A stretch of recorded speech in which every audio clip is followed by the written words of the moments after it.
Pero es una victoria política que nuestro país nunca había visto antes, nada así. Quiero agradecer al pueblo estadounidense por el extraordinario honor de ser elegido como su 47º presidente.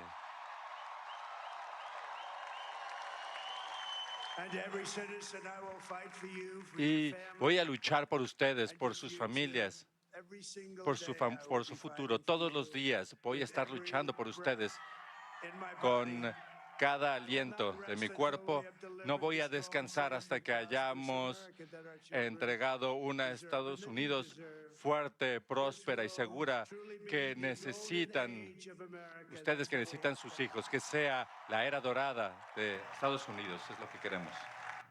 El 47º presidente de Estados Unidos de América, Donald Trump, el mundo entero lo conoció prácticamente en la madrugada del día martes. Contra todos los pronósticos se cayeron todas las encuestas en esta elección, un tema que ha sido analizado a lo largo de estos días y que por supuesto en esta edición de Ampliamente analizaremos, pero sobre todo desde el punto de vista geopolítico. Sean bienvenidos a esta nueva edición donde intentaremos dar luces a lo que significa esta victoria, que realmente fue una victoria contundente de Donald Trump en estas elecciones en Estados Unidos, unas elecciones que, según las encuestas, decían que era una elección muy reñida, que podía haber incluso empate técnico, y a medida que fue avanzando el proceso se fue viendo cómo el Partido Republicano se consolidaba prácticamente en todo el territorio norteamericano. Es un análisis interesante lo que ocurrió el martes en Estados Unidos y vamos a hacer el análisis con Dylan Pereira, analista de la casa, analista internacional, quien siempre nos ayuda a analizar estos temas. ¿Cómo estás, Dylan? Qué gusto recibirte. Muy buenas tardes, Natasha, para ti y toda tu audiencia. Un placer estar aquí con usted. Igualmente para nosotros. Fíjate que lo comentábamos antes de comenzar, lo sorpresiva que ha sido esta victoria de Donald Trump, sobre todo porque la mayoría de los medios de comunicación y las encuestas parecía que mostraban una realidad muy alejada de lo que realmente iba a pasar en el país. Fue un arrase total. Donald Trump va a gobernar con el Senado, con la Cámara de Representantes. O sea, prácticamente tiene el control de todos los poderes porque lo ganaron los republicanos en la elección, algo que no se esperaba, y las implicaciones geopolíticas de esto, ¿no? Ya hemos empezado a ver las respuestas, las felicitaciones de distintos mandatarios a nivel mundial. Sorprendente también que Putin lo felicita, Xi Jinping lo felicita, el presidente de la India, o sea, los BRICS lo felicitan.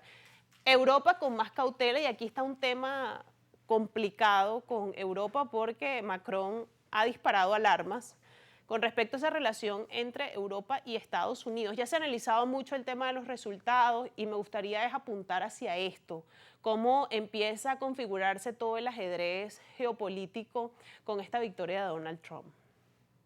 Así es, Natasha. Donald Trump vuelve a la Casa Blanca haciendo historia por el simple hecho de ser el segundo presidente en la historia de Estados Unidos en ser reelecto no consecutivamente. La última vez ha sido Cleveland en el siglo XIX y es una hazaña política consolidando un movimiento que gira más en torno a su figura personal que en torno al Partido Republicano. Ahora bien, ha sido confirmado el voto electoral también popular mayoritario que, como bien decías, concedía también el control a los republicanos de la Cámara Baja y el Senado. Esto tendrá implicaciones inmediatas en la política exterior y doméstica, puesto que hay una suerte de carta blanca para realizar aquellas medidas que se habían prometido durante la campaña, particularmente en temas migratorios, comerciales y de política exterior.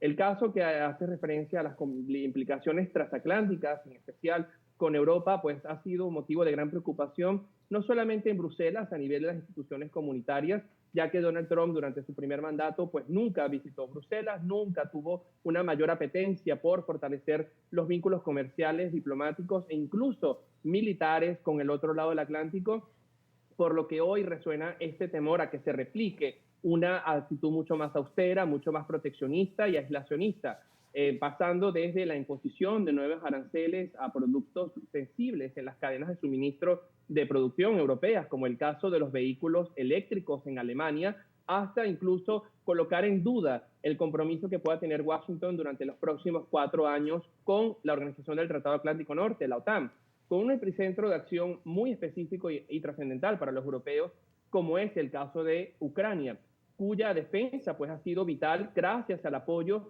y restricto hasta el momento de la Unión Europea en lo financiero, en lo militar, pero también con cuantiosas sumas de dinero por parte de Estados Unidos.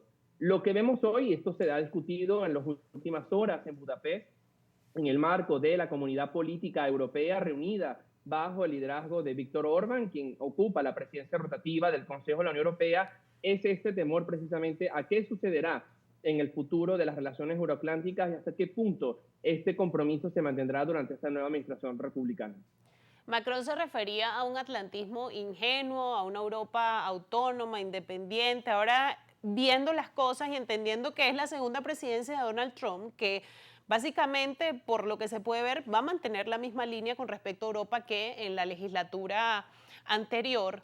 Llega Europa demasiado tarde. ¿Por qué Europa no se preparó ante la posibilidad de que Donald Trump llegara a la presidencia? Porque lo cierto es de que antes de que Kamala Harris asumiera la candidatura demócrata, Donald Trump estaba por encima en las encuestas y era el favorito a ganar las elecciones presidenciales.